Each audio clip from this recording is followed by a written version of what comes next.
guys, welcome back to the channel. Okay, today is going to be another chatty video, and it's a topic that I thought might be helpful given the year that we've had. I think everyone can kind of agree this past year has been a year of a lot of planner uncertainty, a lot of planner changes, a lot of planner releases causing those uncertainties and changes. So I kind of wanted to talk about like the core of planning, which is like how to keep track with your planning despite having planner changes and all of this uncertainty, which I think that sometimes gets lost when we're so caught up trying to create the perfect planner or figure out our perfect system and all of that. So I thought it would be a good time to talk about my one tip that's kind of comprised of 2 steps. And I've talked about it within videos before, but wanted to make one video about it. And I think this one tip really covers like 98% of your planning. But I thought it would also be kind of nice for you guys to share your favorite, best, most productive tip maybe down below in the comments. And that way we can all read those and all of us can gain some new insights or ideas about how to focus on the actual planning aspects of planning. So before I dive into my tip, I wanted to say a big thank you to our sponsor, which is Irresistible Me. And you guys have heard of them before if you watch my channels because I frequently wear their volume extensions. And when I tell you these are volume extensions, I am not kidding. They are volume extensions. Like I have very thin, fine hair. So for me, I've tried a lot of extensions in the past and I just find like they're too thin. It's like one little strip.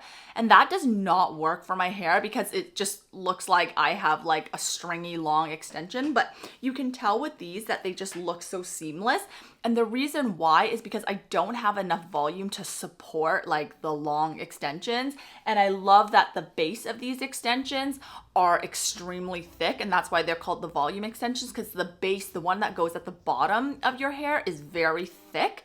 And it just adds so much volume, so it makes it look so seamless. And then of course you have the other pieces that you distribute through your hair. They are made of 100% natural hair, which is great because you can obviously wash them like you do with normal hair and take care of them that way. As well, you can of course curl them, straighten them, or style them however you want because they're real hair. So it's not like the synthetic ones where when you try to curl it and bring heat to it, it literally just like sizzles and turns into nothing. So they're super versatile for whatever hair types. And of course they have all different styles. It's not just the long ones. You can get shorter ones. You can get ponies.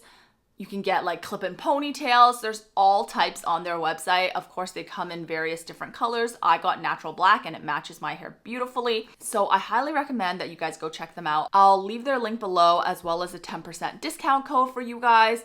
If you guys are wanting long hair, especially for like a special event or for the summertime, just to change it up, these are hands down the best extensions that I've tried, especially if you guys have thin hair like I do. Okay, so now let's get into my one tip. So if you guys follow my planning style or system, you guys know that I use GTD by David Allen, Getting Things Done. And I think what that system has really drilled into me is his first step of capturing or writing things down, really. And it's obviously not a tip that's related to his system. It's pretty simple, straightforward, intuitive, but I think a lot of the times we actually don't do that.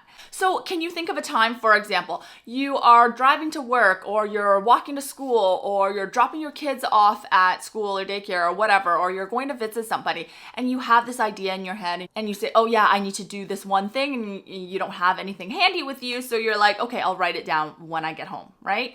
Or, you know, you're at home doing something in the house and you think of something, oh, I should do that like 2 minutes from now. And you're like, oh yeah, I'll remember because it's 2 minutes from now. And then you don't write it down. And then of course, 2 minutes goes by and you obviously forget what you were thinking of. And then it passes and then you just don't remember. So even though I think we think of, oh yeah, just write it down, there's a lot of times where we don't write little things down that we should have, and then they kind of get missed or fall through the cracks, right? So my one thing is writing it down. Whatever it is, whatever thought it is, you have to find some way to write or note it down, I should say, because sometimes writing is not accessible. So I'm going to tell you a tool, like the life-changing tool that I bought a couple years ago that I wasn't even expecting to use for planning, but has been a lifesaver to combat those situations. But the main point that really covers, like, I would say this part covers like, let's say like 48%, and then the next part really covers the 50% to get you to that 98%.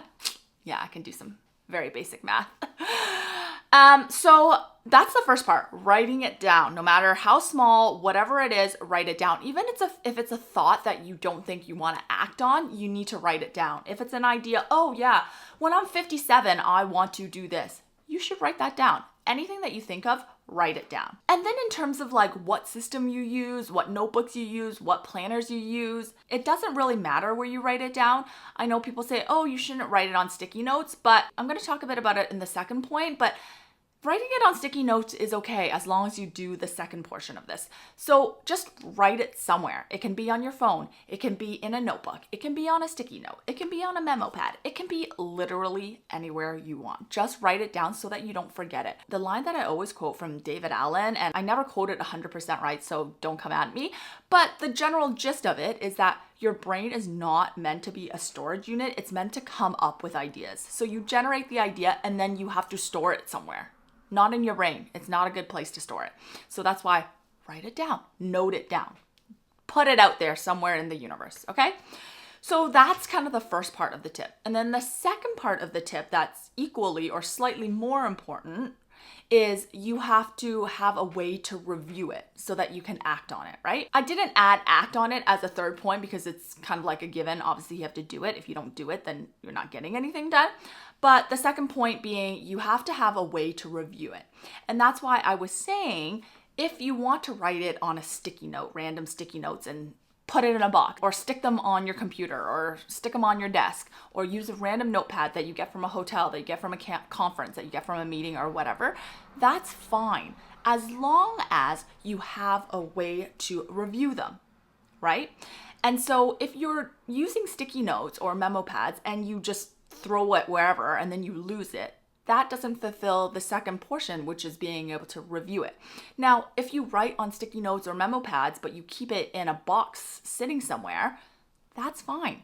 It's kind of like in GTD where David Allen talks about having these various forms of inboxes. Like one of them could be like one of those filer trays on your desk, or you put papers that you're going to go check later, right? It's kind of like that. It's fine not to be in a notebook or a planner or whatever, as long as it's in a spot that you will review. The key part being you have to review all the things that you wrote down. So those are really the two key parts of my one tip.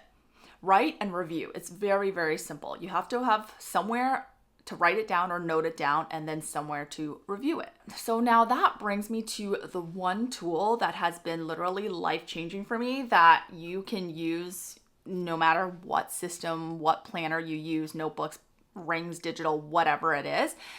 And that is my Apple Watch. And so it doesn't have to be an Apple Watch, but I guess some sort of watch that can sync into your phone or write things on voice command that you can then go and review after. So for me, I love to use my Apple Watch as opposed to like my phone because I always have this on me. I wear it every single day. It's always on my wrist. So when I'm doing those tasks, like I mentioned before, like, you know, driving my kids to school or going off to work or doing laundry around the house or whatever, a lot of the times my phone isn't handy because I don't have it in my pocket or whatever. So most of the time I don't have my phone with me, but my watch is always with me. So I can always ask Siri to make a reminder to do something. So when I say, hey Siri, remind me to write down this sentence. Okay, I added write down this sentence to the list. Okay, so that's all I could think of. But you hear that Siri added to my reminders list. So then my reminders list becomes one of those inboxes that I know keeps track of all these things that I couldn't write down or note down or whatever. And it's so handy because you don't need to write it down. You just say it and it literally removes any friction to writing that thought down, which a lot of the times like hinders us from jotting something down because there's some sort of barrier, right? This has been such a game changer for me. I literally use it every single day. And of course, you don't need to buy like an Apple Watch Ultra. That's like $1,000. Like that's a very basic function of an Apple Watch or probably a lot of watches. So you don't need the latest model. I think this one is the SE, which is an older model. And I can't remember how much it is, but it's definitely not like the top end model or anything. I can link it down below. And you can even get whatever the cheapest model is for the the Apple Watch because that function will literally exist on every single watch. Now, I chose the Apple Watch because I have an iPhone and I use an iPad, and I just find the Apple ecosystem is very seamless. So again, you can get any type of watch. I just wanted to kind of share how I put my tip in practice in all scenarios. So kind of to bring it full circle, even though this year I have been struggling and literally changing up my system every few weeks or thinking about something every few weeks, I feel like I've been able to keep on top of it just by remembering this one tip, which is just like whatever planner I am in, whatever thing I'm in, I always have to write everything down and have a place to go back to review it. And that's what I carry through no matter what I use. And it kind of helps me move from planner to planner. So that's kind of all I had today. I don't know if it was helpful. If it was, let me know down below. If you guys have like any like life-changing tips or like single tips that you guys follow for your planning system or to keep you productive, please let us know down below in the comments. I love reading and chatting with you guys there. And I know a lot of us kind of also go into the comments and see what other people are suggesting. So it's just a great way to engage. So thank you guys so much for watching. If there's something else you guys want to see from me, let me know and I'll talk to you next week. Bye.